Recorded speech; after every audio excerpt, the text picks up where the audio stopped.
Mpendwa mtazamaji, na kukaribisha kwenye kipindi cha mwongozo wa kujifunza Biblia kwenye The Word Jesus TV. Mimi ni Hope Mbavulikira, nimesomea sheria. Robo hii tunakuwa na fundisho ambalo linazungumzia vitabu viwili, Wakorintho wa kwanza na Wakorintho wa pili.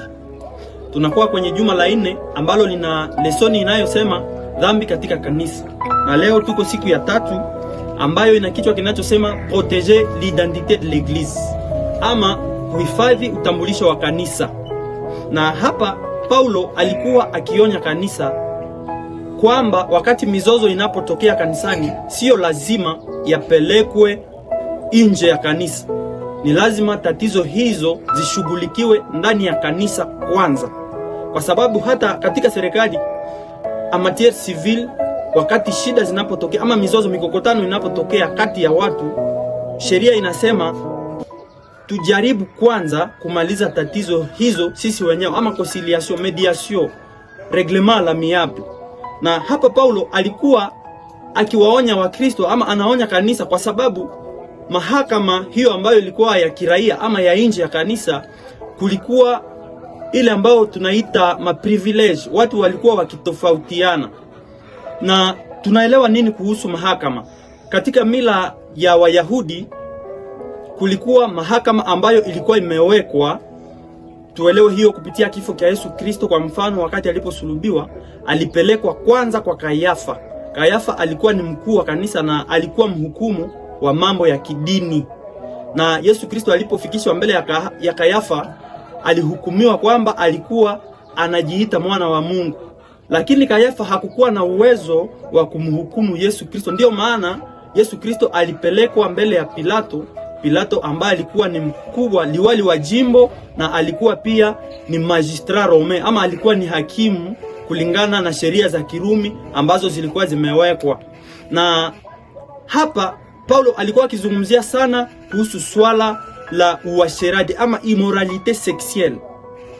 Na hata tunaposoma kitabu cha Kumbukumbu la Torati 22, hapa tunakuta kwamba uasherati hata katika Agano la Kale ulikuwa umepigwa marufuku. Ilikuwa ni crime, infraction. Na wakati mtu alipoonekana na hatia hiyo, alikuwa akipigwa mawe na anaondoshwa mbali na wana wa Israeli.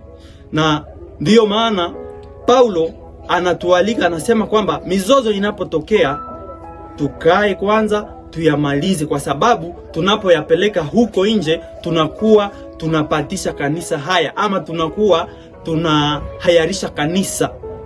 Na hapa tunaelewa kwamba wakati sisi wa Kristo tunapofanya hivyo, ama tunapowaonya watu, tusikamate watu kwa degree ambazo ziko different. Hapana, tuweke kila mtu kwa nafasi ya kwanza, kwa sababu Warumi wao katika mahakama yao kulikuwa ile ambayo ni privilege de poursuite, privilege de juridiction, ama maimmunite ambazo ziliwekwa kwa watu wa aina fulani. Ukiwa mtu wa kawaida, wewe haungeweza kubeneficie kwa maimmunite hizo.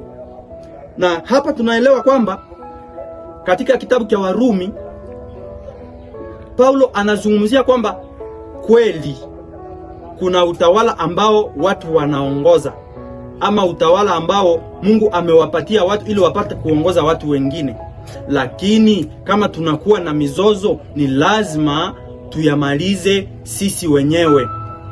Na hapa ningependa kuzungumzia tena kuhusu mahakama. Utofauti kati ya mahakama ya Wayahudi na mahakama ya Warumi ni kwamba Wayahudi walikuwa na mahakama ambayo yalihusika sana na mambo ya Kikristo, lakini Warumi wao walikuwa na matribino ambazo tunaweza kulinganisha na matribino civil ile ambayo tunakuwa nayo sasa. Kwa kumaliza fundisho ni kwamba Paulo anatuambia sisi tusiwe kama watu wale wa mataifa wanapofanya hukumu yao, wao wana privilege wengine. Sisi tuweke watu wote kwa usawa. Hiyo ndio fundisho ambalo tunapata hapa kwenye mardi.